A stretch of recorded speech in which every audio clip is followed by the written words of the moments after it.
Bonjour à tous, on se prépare tous à cette magnifique soirée du Seder et on va ce soir célébrer la sortie d'Égypte. Alors, un jeune enfant m'a demandé, m'a dit, d'abord, ça fait très longtemps que ça s'est passé. Deuxièmement, le peuple juif se trouve dans un moment très difficile. Donc, en quoi on est tellement joyeux d'être sorti il y a 3500 ans si aujourd'hui on est toujours dans une situation très compliquée? Et en fait, Maïmonide à Rambam, lorsqu'il nous parle de la mitzvah de ce soir, il dit qu'il faut raconter les miracles que Moshe Rabbeinu nous a fait. Il dit, si c'est un enfant qui ne comprend pas grand-chose, donc on lui dit, tu vois, on était esclave, on est sorti, tu vois cet employé, tu vois cette... Mais si c'est quelqu'un qui est un enfant intelligent, qui comprend, on lui raconte les miracles que nous a fait Moshe à ce moment-là. Donc, Maïmonide ne nous dit pas qu'on raconte la sortie d'Égypte en soi. Alors, c'est quoi les miracles que Moshe Rabbeinu nous a fait? L'avant-dernier passouk de la Torah, c'est que Moshe Rabbeinu, l'okam navi que Moshe, asher yedao Hashem panim el panim. Il n'y a pas eu de prophète dans l'histoire comme Moïse, à qui Dieu a parlé face à face. Donc, ça veut dire que Moïse, c'est une révélation particulière d'Hachem. Et effectivement, au début de la paracha de Vaïra, il y a marqué « Je me suis révélé aux patriarches Avraham, Isaac et Yaakov par le nom Kel Shakai », mais pas par le nom Havaya, le nom qu'on ne prononce pas, le Yud, le He, le Vav et le He.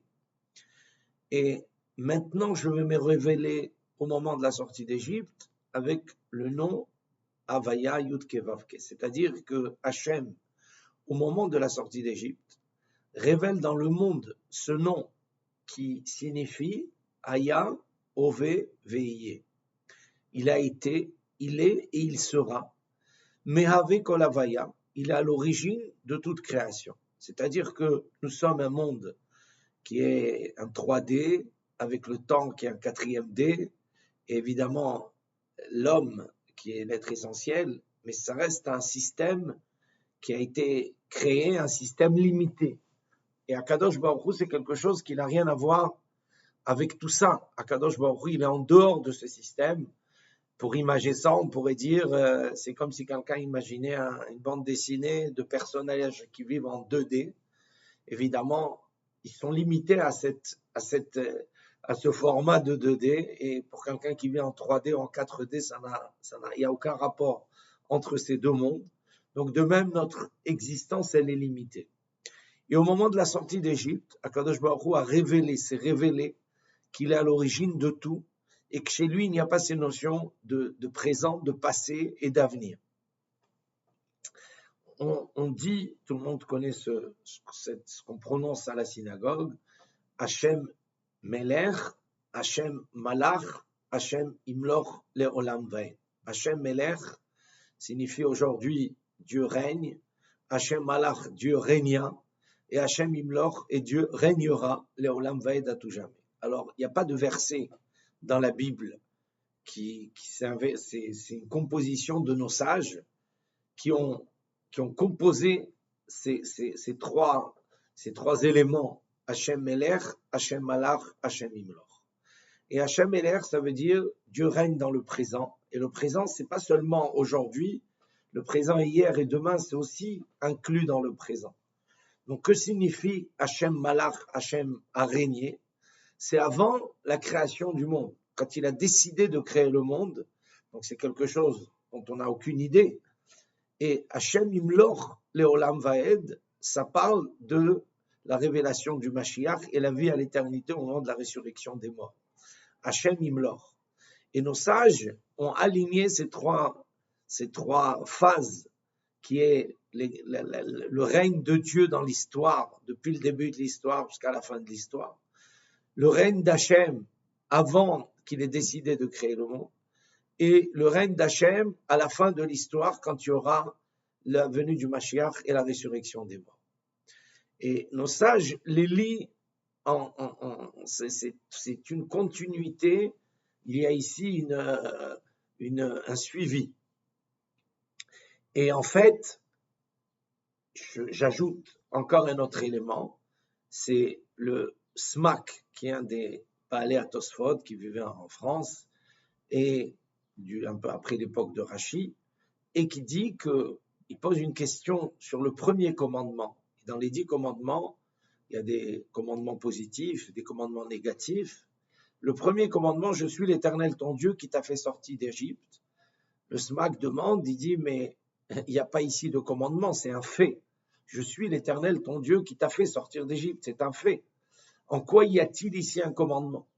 Et là-dessus, le Smak dit qu'en fait, ici, c'est le commandement de Tzipita Lishua, tu dois espérer et attendre la venue du Mashiach. Il dit que je suis l'Éternel ton Dieu qui t'a fait sortir d'Égypte. Et donc j'ai révélé ma toute-puissance. J'ai révélé que l'Égypte, qui paraissait être la plus grande puissance mondiale, s'est effacée tout d'un coup. Donc ça veut dire c'est moi qui dirige le monde. Le mal n'a pas de puissance. C'est moi qui permets au mal d'avoir une puissance, d'avoir un règne, d'avoir la capacité d'asservir des gens qui sont des gens bons, et pour certaines raisons, et quand je décide de cesser cet événement, le mal disparaît à ce moment-là. Donc ça veut dire je suis le Dieu Tout-Puissant, qui est celui qui est à l'origine de tout et qui gère tout et qui est présent dans tout ce qui se passe dans le monde. Et donc, au même titre que le mal de l'Égypte a été momentané, de la même façon, le mal qui existe aujourd'hui n'est que momentané et qu'éphémère, et le Mashiach va venir et va révéler la puissance d'Hachem et va amener l'humanité à une perfection, à une plénitude. Et donc il dit que c'est ça le premier commandement. En fait, le premier commandement, c'est de croire dans la toute-puissance d'Hachem. Et c'est d'espérer la venue du Mashiach. Alors, dans la venue du Mashiach, on a Maïmonide, quand il en parle, il dit il y a 2 mitzvot. Il dit il faut croire dans la venue du Mashiach et il faut l'attendre. Tzipita Lishua, tu as attendu le Mashiach. Et ça aussi, c'est quelque chose qui demande à être expliqué. Pourquoi croire ne suffit pas? Pourquoi faut-il attendre? Et en fait, et aussi, comment c'est possible que dans un fait qui paraît être un fait du passé, je suis l'Éternel ton Dieu qui t'a fait sortir d'Égypte, le premier commandement, le Sfak nous explique qu'en fait, c'est un fait d'avenir, c'est que tu vas espérer et attendre la venue du Mashiach.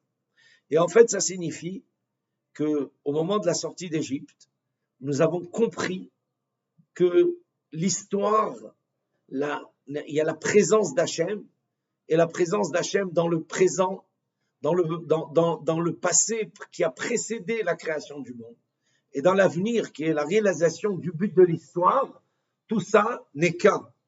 Et en fait, le peuple juif comprend qu'il y a ici une révélation du Shem Havaya, une révélation de Haya Ove Vehiye, et cette révélation-là, c'est en fait une nouvelle vision de l'histoire, une nouvelle vision de la vie.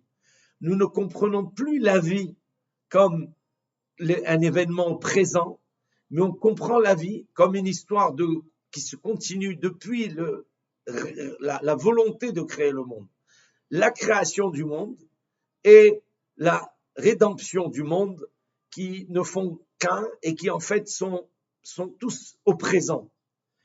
Et c'est ça ce qu'on raconte la sortie d'Égypte. On ne raconte pas le passé, on nous raconte cette nouvelle compréhension du temps, cette nouvelle dimension du temps, que le passé, le présent et l'avenir sont au présent, que la volonté de la création et la rédemption, au même titre que l'histoire, sont tout au présent.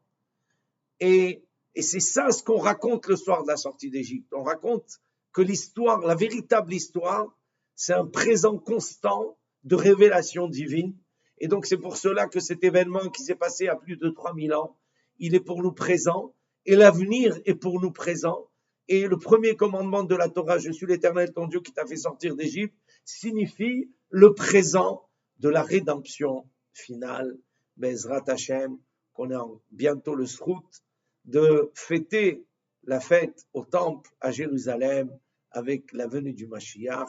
Amen ve Amen.